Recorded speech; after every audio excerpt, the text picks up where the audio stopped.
नमस्कार, मैं रवीश कुमार। कि जो राम को लाए हैं वाला स्लोगन अब पसंद नहीं किया जा रहा है। कुछ लोगों ने कहा भी कि आम जनता को यह स्लोगन पसंद नहीं, क्योंकि राम तो सबको लाने वाले हैं, उनको कौन ला सकता है। इस बात से जनता नाराज होती जा रही है। धर्म की राजनीति ने राजनीति का अच्छा खासा सत्यानाश कर दिया और हिंदी प्रदेश के नौजवानों की राजनीतिक चेतना को अगले 30 साल के लिए बर्बाद कर दिया। नेता अपना खराब काम छुपाने के लिए धर्म के नाम का इस्तेमाल कर रहे हैं, लेकिन गाजियाबाद के मुरादनगर में छोटा हरिद्वार के एक महंत की पुलिस को तलाश है। गंगा कनाल के पास महिलाओं के एक चेंजिंग रूम की तरफ महंत मुकेश गिरी ने सीसीटीवी का कैमरा घुमा दिया था। इस सीसीटीवी की लाइव फीड कथित रूप से महंत मुकेश गिरी के फोन में सीधा जाती थी। पुलिस ने सीसीटीवी की जब्ती कर लेने के बाद पाया है कि कैमरा में 5 दिन पुरानी रिकॉर्डिंग मौजूद है। मुरादनगर की एक निवासी ने इसकी शिकायत की, तब पुलिस हरकत में आई। महंत मुकेश गिरी फिलहाल फरार हैं। इससे पता चलता है कि राज कानून का ही चलता है और चलना भी चाहिए। धर्म के नाम पर जब महंत को अपराध से मुक्ति नहीं है, तो फिर चुनाव में धर्म के नाम पर लोग वोट क्यों दे रहे हैं और उनसे धर्म के नाम पर राम के नाम के स्लोगन का इस्तेमाल कर वोट क्यों मांगा जा रहा है। सवाल है कि यूपी में 6 चरणों के मतदान हो गए, लेकिन यूपी में मतदान जोर नहीं पकड़ पा रहा।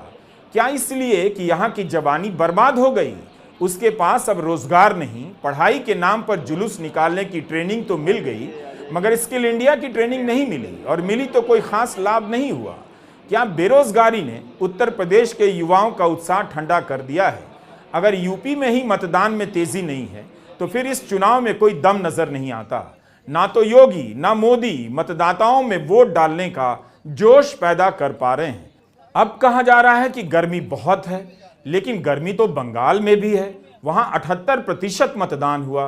बिहार में भी गर्मी है, लेकिन वहां मतदान उत्तर प्रदेश की तरह ही रहा। अगर गर्मी वजह है, तो क्या इसलिए मतदान के 7 चरण कराए गए ताकि लोग कम वोट डालने आए? 7 चरण में चुनाव कराने के पीछे मौसम के बारे में सोचा तो गया ही होगा।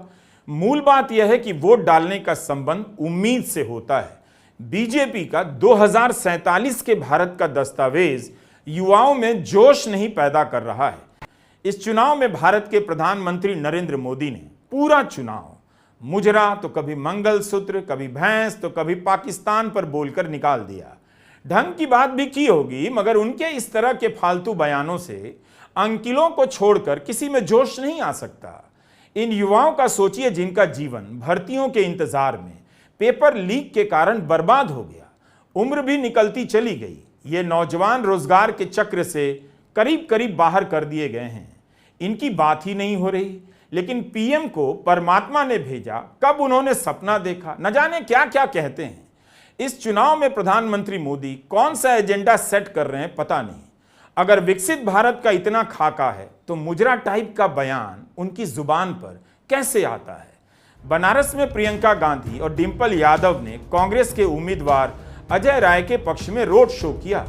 अजय राय नरेंद्र मोदी से 2 बार हार चुके हैं, 2014 में, 2019 में और 2024 में तीसरी बार फिर से उनके सामने है। उनके हिम्मत की दाद देनी चाहिए कि 2 बार हारने के बाद भी तीसरी बार मैदान में हैं। अजय राय को पता है कि जिस नेता की पार्टी के पास कई हजार करोड़ रुपए का चंदा है, इतना पैसा है कि बनारस के सभी कार्यकर्ता को, बीजेपी के कार्यकर्ताओं को बीजेपी स्कॉर्पियो या फॉर्च्यूनर खरीदकर गिफ्ट कर सकती है, और गोदी मीडिया की ताकत तो है ही। अजय राय के पास क्या है, फिर भी वे चुनाव लड़ रहे हैं। प्रधानमंत्री मोदी से 3 बार टकराने का रिकॉर्ड उनके नाम होगा। मीडिया ने अजय राय की लड़ाई पर कम चर्चा की। श्याम रंगीला यहां से उम्मीदवार होते तो बनारस की लड़ाई में आनंद भी आता। बनारस राजनीतिक रूप से नीरस चुनावी क्षेत्र है।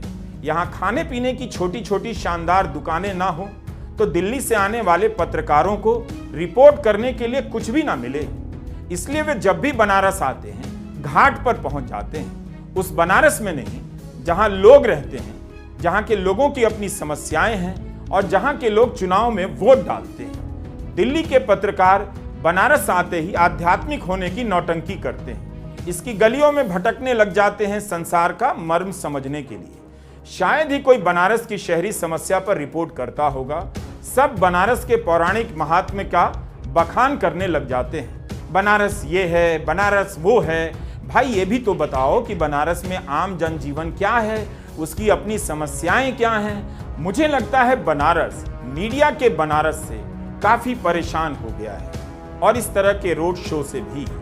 अजय राय यूपी के अकेले ऐसे नेता हैं जो चुनाव से कुछ उम्मीद नहीं रखते होंगे। इस तरह का उम्मीदवार होना भी राजनीति में दुर्लभ है। लोग जीतने के लिए सीटें बदल लेते हैं, राज्य बदल लेते हैं, मगर अजय राय हारते रहने के बाद भी उसी बनारस की सीट से लड़ते हैं। प्रधानमंत्री मोदी स्मृति ईरानी के लिए प्रचार करने अमेठी नहीं गए, लेकिन अजय राय के लिए प्रियंका गांधी, डिंपल यादव ने रोड शो किया।